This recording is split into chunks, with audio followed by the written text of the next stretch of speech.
എന്താ വക്കീലേ, എന്താണ് പണി? ഗോലി കളിച്ചോണ്ടിരിക്കുക. ഇരിക്കെ. എന്നാ ഞാനൊരു പണി തന്നാലോ? എന്താ? കുറച്ചു നേരം ഇത് സ്വന്തം ഓഫീസാന്ന് വിചാരിച്ചു. അതെന്റെ പൂസം വൈകില്ല. കുറച്ചു നേരത്തേക്ക് വിചാരിച്ചു. പറ. ഈ ഓഫീസ് എന്റെയാന്ന് പറഞ്ഞ് ഞാനൊരു കേസ് ഫയൽ ചെയ്താലോ? എന്ത് നടക്കാന്? കോടതി അത് പ്രൂവ് ചെയ്യാൻ വേണ്ടി പറയും. അതായത് അതിനുശേഷം എന്നോട് ചോദിക്കുമെന്ന് അല്ലേ? അതെ. ജെന്യൂൻ ആണെങ്കിൽ ഓക്കെ, ഇല്ലെങ്കിലേ ജയിലിനകത്ത് കിടക്കാം. ഈ പോയിന്റ് ബേസ് ചെയ്തുകൊണ്ട് എനിക്ക് വക്കീൽ നോട്ടീസ് അയക്കേണ്ടി വരും. അങ്ങനെ ആ ഗെയിം അവിടെ സ്റ്റാർട്ട് ചെയ്യും. ഓക്കെ, അപ്പൊ ആ വക്കീൽ നോട്ടീസ് അയക്കി. നോട്ടീസ് ഇപ്പൊ തന്നെ ഏർപ്പാടാക്കാം.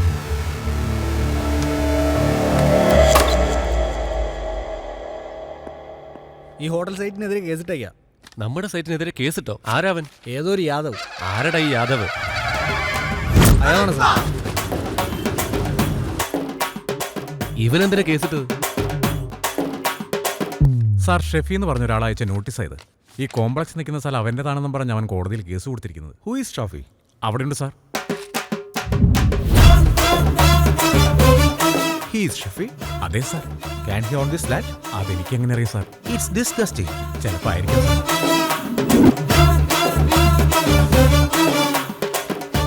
ആരേ പത്മാവതി?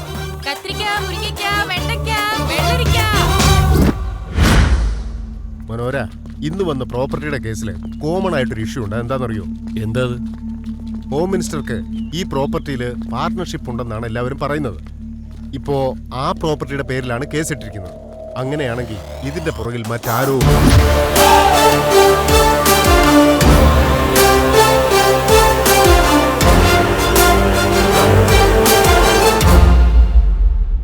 ഈ സൈറ്റ് വേറെ ഒരാളുടേതാണെന്ന് പറഞ്ഞ് കേസിട്ടിരിക്കുക. അങ്ങനെ അല്ലാന്ന് തെളിയിക്കാനുള്ള രേഖ നിങ്ങളുടെ കൈവശം ഉണ്ടെങ്കിൽ കാണിക്കേ. ഇതാണ് സർ. സർവേ നമ്പർ 100-ഉം 101-ഉം എന്റെ പേരിലുള്ളത്. അദ്ദേഹം മെൻഷൻ ചെയ്ത സർവേ നമ്പർ 100 and 101 ആണ്. ആ സ്ഥലം പണ്ടേ പാവപ്പെട്ടവർക്കുള്ളതാണെന്ന് ഗവൺമെന്റ് ഓർഡർ ഇട്ടതാ. അതിന്റെ ജിയോ സാർ.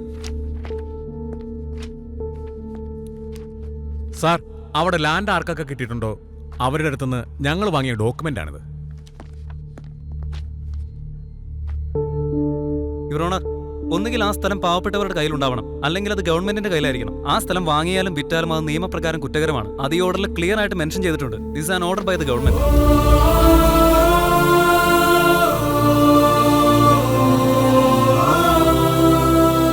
യാദവിനോട് വരാൻ പറയൂ. അങ്ങനെ എനിക്ക് ഓർമ്മ വെച്ച കാലം മുതൽ ഞാൻ അവിടെ ഇരുന്ന ചെരുപ്പ് തുന്നുന്നേ. എൻ്റെ അച്ഛൻ അവിടെയാണ് ജനിച്ചത്, എൻ്റെ മുത്തച്ഛനും അവിടെ തന്നെയാണ് ജനിച്ചത്. ഞങ്ങൾ അവിടെ ചെരുപ്പ് തുന്നി ജീവിക്കുന്നവരാണ്. ചെറുപ്പത്തിലേ എനിക്കറിയാവുന്നതാ. അവിടെ തരിശുഭൂമിയായിട്ട് കിടന്നതാ. അവിടെ പാവങ്ങൾക്ക് വീട് വെച്ച് കൊടുത്താൽ വലിയ ഉപകാരമായിരിക്കും എന്ന് എല്ലാവരും പറഞ്ഞു. എന്നാൽ പെട്ടെന്നാണ് അവിടെ ഒരു ഹോട്ടൽ പണിതത്.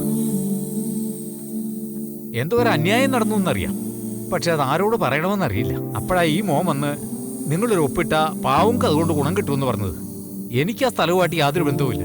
എനിക്ക് ആരോഗ്യമുള്ള കാലത്തോളം ചെരുപ്പ് കുത്തി ജീവിക്കുന്നേ. എന്നാൽ സാധുക്കളെ സഹായിക്കാൻ മനസ്സ് കാണിക്കുന്ന ഈ മോന് നന്മയുണ്ടാവും.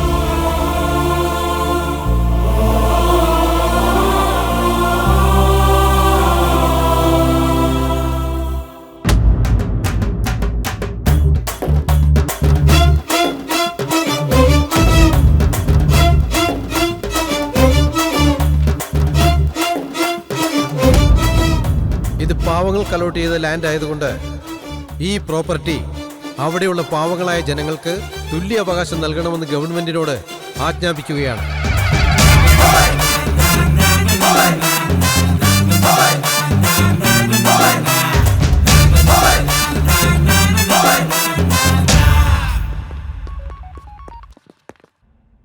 ഹലോ ഹോം മിനിസ്റ്റർ, ഇൻഫർമേഷൻ കിട്ടിയല്ലോ. അന്യായത്തിലൂടെ സമ്പാദിച്ച 1000 കോടി രൂപ മണ്ണടിഞ്ഞു. അതാണ് തറ ടിക്കറ്റിന്റെ ആദ്യ പ്രകടനം. സൗണ്ടൊന്നും കേൾക്കുന്നില്ലല്ലോ. ഷോക്കായി പോയോ സാറിന്? അതോ ദേഷ്യം കൊണ്ട് വിറയ്ക്കാണോ?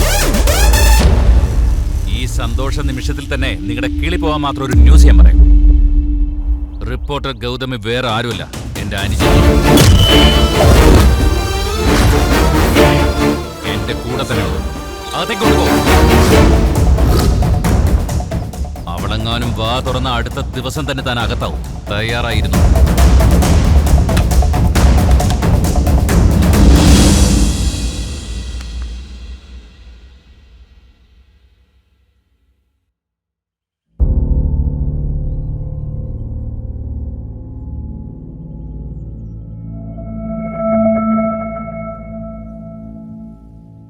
അവൻ ചെയ്ത പണിക്ക് ശരിക്കും അവനെ കൊല്ലേ വേണ്ടത്.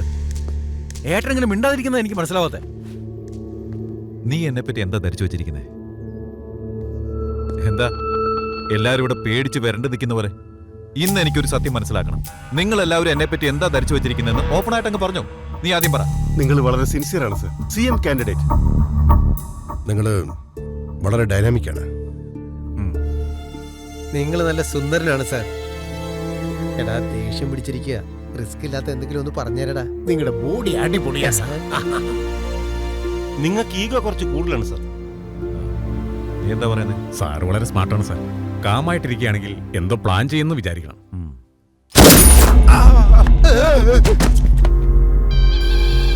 എനിക്ക് ഈഗോ ഉണ്ടെന്നല്ലേ അവൻ പറഞ്ഞു. അങ്ങനെ ഉണ്ടോടാ? ഇല്ല സാർ. നീ പറയേ. സാറിന് ഈഗോ എങ്ങനെ ഉണ്ടാകാൻ? CM candidate. അല്ല, എന്റെ മുഖത്തൊക്കെ എനിക്ക് ഈഗോ ഉണ്ടെന്ന് പറഞ്ഞാൽ എന്റെ ഈഗോ ഹട്ടാവില്ലേ? ആവില്ലടാ. ഡാം ഷുവർ ആവും സാർ. ഇതുപോലൊരു ബുള്ളറ്റ് ഉണ്ടെങ്കിൽ അവനും തീരുമെന്ന് എനിക്ക് നന്നായിട്ട് അറിയാം. എന്നാൽ എനിക്ക് വേണ്ടത് അതല്ല. അവന്റെ അനുജത്തി. അവരെ ഫോളോ ചെയ്യും. രണ്ടിനെ അങ്ങ് തീർത്തേക്കണം.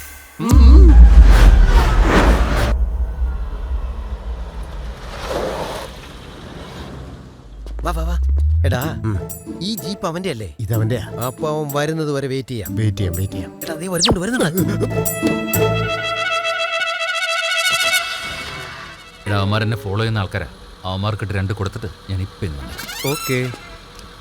കേട്ടോ ഫിഷ് മാർക്കറ്റിലേക്ക് എങ്ങോട്ട് പോവാ അറിയില്ല. ഫിഷ് മാർക്കറ്റിലേക്ക് എങ്ങോട്ട്? നേരെ അങ്ങോട്ട്. അങ്ങോട്ടാണല്ലേ? Okay okay okay.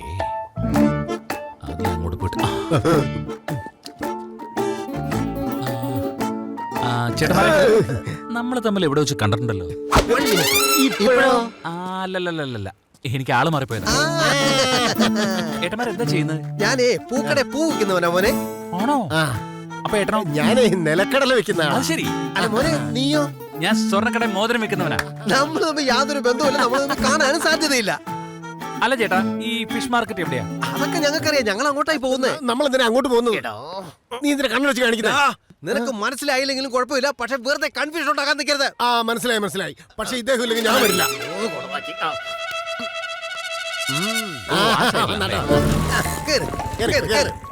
Hello hello, എവിടെയാടാ? അനിയത്തെ കാണാൻ പോയിക്കൊണ്ടിരിക്കാം. ഒരു 2-3 മണിക്കൂർ കഴിഞ്ഞിട്ട് തിരിച്ചു വിളിക്കാം. ഓക്കെ, വേഗം വന്നേക്കണേ. വരാം.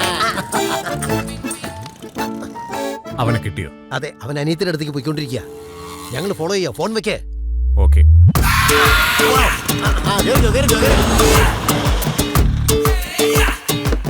താങ്ക് യു ഏട്ടാ. Thank you so much.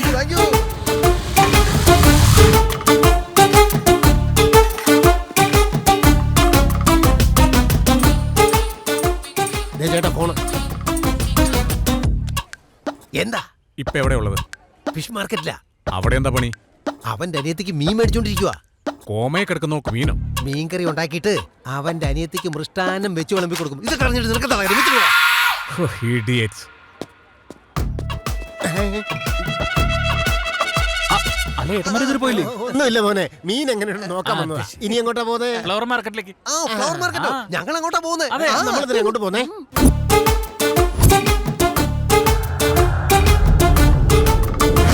ഒരു 4 മുഴം മുല്ലപ്പൂ, ഒരു 100 റോസ്, 50 മുഴം കനകാമ്പരം. എവിടെയുള്ളത്? അനിയത്തിക്ക് പൂ വാങ്ങാൻ വന്നിരിക്കുക.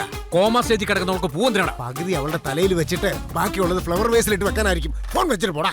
എങ്ങനെ എത്തി കേട്ടോ. എന്റെ മീൻ കൊടുക്കില്ല, ഞാൻ പൂ കൊടുക്കില്ല, പഴം കൊടുക്കില്ല, വള വാങ്ങിച്ചോണ്ട് വന്നാലും കൊടുക്കില്ല.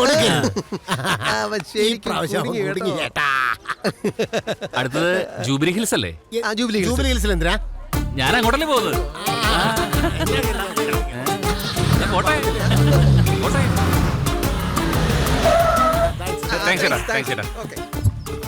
CP സാർ വീട്ടിലില്ലല്ലോ. എന്താ ചേട്ടാ, ഇത് നമ്മുടെ CP സാറിന്റെ വീടല്ലേ? അതെ, അങ്ങനെയാണെങ്കിൽ അവന്റെ അനിയത്തി ഇവിടെ അവൻ ഒളിപ്പിച്ചു വെച്ചിരിക്കുന്നത്. നിന്നെ എനിക്ക് ഇഷ്ടമായടാ. പറ സാറേ, അവന്റെ അനിയത്തി എവിടെയാ ഒളിപ്പിച്ചു വെച്ചിരിക്കുന്ന അറിയോ? നിങ്ങളുടെ അടുത്തിരിക്കുന്നില്ലേ ആ ബോണ്ട CP, അവന്റെ വീട്ടിലാണ് ഒളിപ്പിച്ചു വെച്ചിരിക്കുന്നത്. അവന്റെ അനിയത്തി നിന്റെ വീട്ടിൽ താമസിക്കുന്നത്? എന്റെ വീട്ടിൽ ആരുമില്ല സാർ. അമ്മയുണ്ടോ വീട്ടില്? നിങ്ങൾ ആരാണെന്ന് പറയൂ. സാറിന്റെ മരുമാനായിട്ട് വരും. വാങ്ങിച്ചോ.